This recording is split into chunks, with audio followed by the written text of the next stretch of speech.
తెలంగాణ అంటేనే బోనాలు. మరి తెలంగాణలో అసలు తెలంగాణ అస్తిత్వాన్ని, తెలంగాణ యొక్క ఆత్మగౌరవాన్ని, తెలంగాణ యొక్క సాంప్రదాయాన్ని తెలియజేసే పండగ ఏదైనా ఉంది అనంటే అది బోనాల పండగ. మరి ఆ బోనాల పండుగని కూడా తెలంగాణ రాష్ట్ర పండగగా 2014లో తెలంగాణ ఒక ప్రత్యేక రాష్ట్రంగా ఏర్పాటైన తర్వాత అప్పుడు ఉన్నటువంటి బీఆర్ఎస్ ప్రభుత్వం కేసీఆర్ హయాంలో రాష్ట్ర పండగగా అనౌన్స్ చేసిన తర్వాత అయినా చేయక ముందైనా బోనం అనేది తెలంగాణలో ఆషాఢం వచ్చిందంటే ఎవరైతే అమ్మవార్లు ఉంటారో వాళ్ళకి అది చిన్న పెద్ద గుడి అని తేడా లేకుండా అమ్మవారికి అయితే తెలంగాణ ఆడబిడ్డలు బోనాలు సమర్పించే వాళ్ళు. ఇంకా అందులో ముఖ్యంగా చూసినట్లయితే జోగినీల పాత్ర అయితే ఎక్కువగా ఉంటది. మరి ఆ జోగినీలకు సంబంధించి ఇప్పుడు ఈ కాంగ్రెస్ గవర్నమెంట్ లో చూసినట్లయితే ఎలాంటి అవమానాలు ఎదుర్కొన్నారు, ముఖ్యంగా బోనాన్ని ఏ విధంగా బోనానికి అస్తిత్వాన్ని, తెలంగాణ అస్తిత్వాన్ని ఏ విధంగా అగౌరవపరిచిర్రో ఒక్కసారి నేను వీడియో ప్లే చేస్తా. ఆ వీడియో ప్లే చేసిన తర్వాత అసలు ఏం జరిగింది, ఏమైంది అనేది, మరి గవర్నమెంట్ ఎక్కడ విఫలమైంది, గవర్నమెంట్ కానీ టెంపుల్ యొక్క అధికారులు కానీ ఎక్కడ విఫలమయ్యారు, మరి తెలంగాణలో బోనాల పండుగను ఏ విధంగా పక్కదారి పట్టిస్తుర్రో చూద్దాం.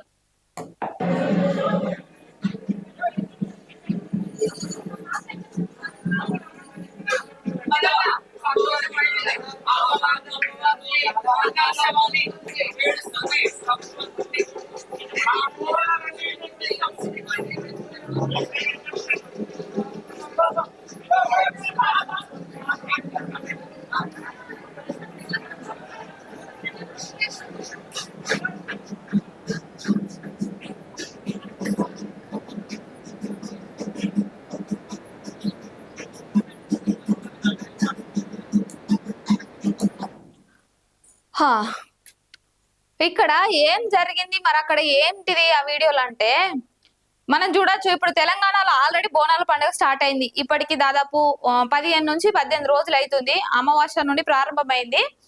గోల్కొండ నుంచి మొదలైతే తెలంగాణలో బోనం. మరి గోల్కొండ నుంచి మొదలైన బోనము, గోల్కొండ బోనాలు గాని, బల్కంపేట ఎల్లమ్మ బోనాలు గాని, ఇప్పుడు నిన్న జరిగిన ఉజ్జయిని మహంకాళి అమ్మవారి బోనాలు గాని, అక్కడ మనం ముఖ్యంగా చూసినట్లయితే జోగినీల పాత్ర అనేది ప్రత్యేకంగా ఉంటది. అంటే ఇప్పుడు వాళ్ళు చెప్తున్నారు ఆల్రెడీ, గవర్నమెంట్ అనేది ఏ గవర్నమెంట్ ఉన్నా ప్రభుత్వం వస్తుంది పోతుంది, పార్టీలు పరిమితం కావు, కానీ మేము పుట్టినప్పటి నుంచి మేము చనిపోయే వరకు మా యొక్క సేవ అమ్మవారికి ఉంటది. మేము అమ్మవారి కోసమే బతుకుతాము. అమ్మవారికి బోనం ఎక్కించడమే మా జీవిత లక్ష్యము, మా జీవితానికి ఒక అర్థం అంటే అమ్మవారికి బోనం ఎక్కించడం అని నిన్న మాట్లాడారు.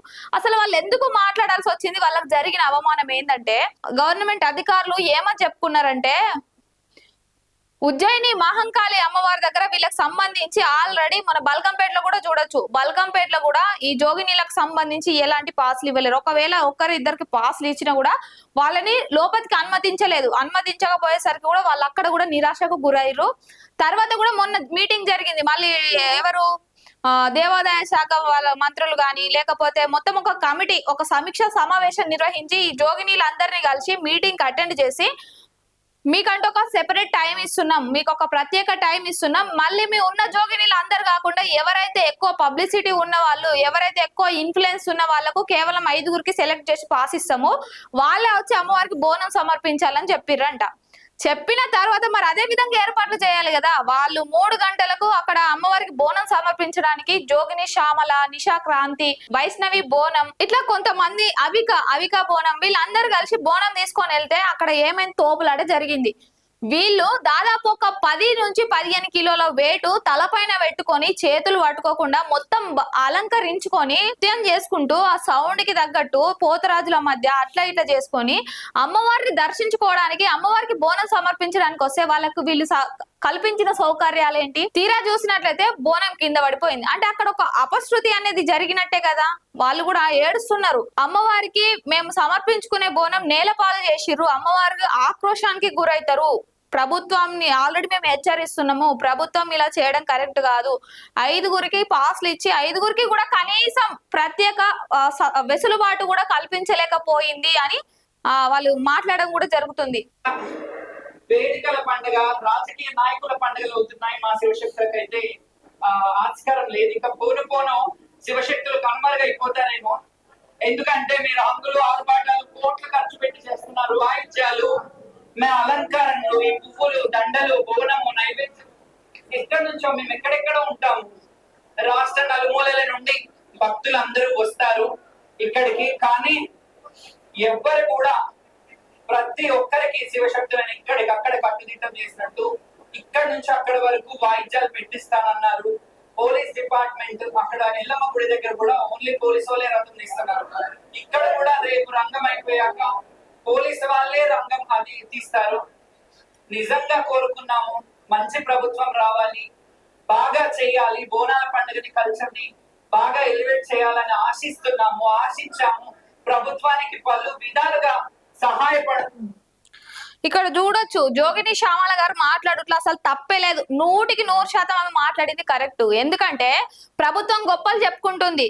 ప్రభుత్వం ఏమని గొప్పలు చెప్పుకుంటుంది, మేము 20 కోట్ల రూపాయలు బోనాల పండుగకు కేటాయించాము, అన్ని వసతులు కల్పించాము, ఎట్లాంటి ఎవరికి వాళ్ళు బోనాలు సమర్పించే వాళ్ళకి ఒక క్యూ లైన్, ఒడిబియ్యం పోసే వాళ్ళకి ఒక క్యూ లైన్, నార్మల్ గా దర్శనం చేసుకునే వాళ్ళకి ఒక క్యూ లైన్, జోగినీలకు ఒక క్యూ లైన్ అని గొప్పలు చెప్పిర్రు. తీరా చూస్తే ఏమైంది, ఎవరికి అంటూ ఒక ప్రత్యేక ఏర్పాట్లు కూడా చేయడంలో విఫలం అయిపోయింది మన గవర్నమెంట్. ఇక మన పోలీసుల దురుసుతనం చూడాలి. పోలీసులు మరి వాళ్ళు ఓన్ గా అట్లా డిసిషన్ తీసుకున్నారా, లేకపోతే అధికారులు వాళ్ళకు ఆ విధంగా ప్రవర్తించుకొని ఆదేశాలు జారీ చేసిరా, లేకపోతే ఆ టెంపుల్ కు సంబంధించిన అధికారులు ఆదేశాలు జారీ చేసిరా తెలియదు. కానీ మనిషి ఏ విధంగా మరి వాళ్ళు వాళ్ళ వయస్సు ఏంటి, వాళ్ళు ఎట్లా ఉన్నారు, వాళ్ళ తలపైన బోనం ఉందా లేదా, లేకపోతే ముసలి వాళ్ళ ఎవరు అనే తేడా లేకుండా, ఆడ మొగ అని తేడా లేకుండా నెట్టేయడం జరిగింది. మనం చూడొచ్చు, ఈ వీడియోలలో కూడా చూడొచ్చు. వాళ్ళు మాట్లాడింది 100% నిజం. సోషల్ మీడియా వాళ్ళు, ఐ మీన్ యూట్యూబర్స్ వాళ్ళు వీళ్ళు వస్తే ఇబ్బందులు కలుగుతాయని అంతగానము పకడ్బందీగా ప్లాన్ చేసినాము, ఎట్లాంటి న్యూసెన్స్ జరగద్దు అన్నప్పుడు మరి ఇలా బోనం ఎట్లా కింద పడిపోయింది? వాళ్ళు జోగినీలు అనే వాళ్ళు కన్నీరు పెట్టాల్సిన అవసరం ఏమొచ్చింది? నిరసనకు దిగితే దానికి ఎవరు బాధ్యులు? నిరసనకు దిగితే కూడా వాళ్ళను అరెస్ట్ చేయించే స్టేజ్ కు తీసుకొచ్చారు అంటే జోగిని శ్యామల అంటే ఇవాళనే కనిపించిందా మీకు? జోగిని శ్యామల ఒక్కమనే కాదు, ఆ జోగిని లాంటి ఈ రోజే కనిపించిరా? వాళ్ళు గవర్నమెంట్ ఉన్నా లేకపోయినా అమ్మవారికి బోనం సమర్పించే వాళ్ళు. పోతరాజులు గాని ఈ జోగినీలు గాని వీళ్ళు అనేది బోనాల జాతర అంటే ముందుగా కనిపించేటోళ్ళు వీళ్ళే. అట్లాంటిది కనీసం వీళ్ళు ఇట్లాంటి వాళ్ళ ఉన్న కొంతమందికి కూడా ఒక ఏర్పాట్లు చేయకపోతే వచ్చిన భక్తులందరికీ మేము ఏర్పాట్లు చేసినాం, ఎలాంటి అవంతరాలు జరగకుండా పకడ్బందీ ఏర్పాట్లు చేసినాం అన్నారు. మీరు గంటగానే ఏర్పాట్లు చేసినాక గీయాల బోనం ఎందుకు కింద పడుతుంది? 5ఊరికే పాస్ ఇచ్చినాం అన్నారు.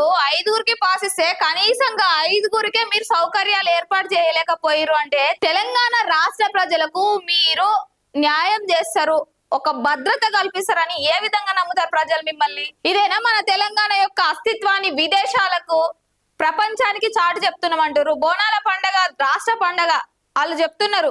బీఆర్ఎస్ గవర్నమెంట్ ఉన్నప్పుడు కొంచెం అట్లా ఇట్లా ఉండే, ఇప్పుడు కాంగ్రెస్ గవర్నమెంట్ వచ్చినప్పుడు లాస్ట్ ఇయర్ మేము చెప్పినాము ఇట్లాంటి సమస్యలు తలెత్తినాయి, ఇవి ఇప్పుడు ఈ సంవత్సరం కూడా పునరావృతం కాకుండా చూడమంటే ఇప్పుడు ఈ సంవత్సరం పోయిన సంవత్సరం కంటే ఈయనమైపోయిందని చెప్తున్నారు వాళ్ళు. సమస్యల లోపం ఎక్కడుంది?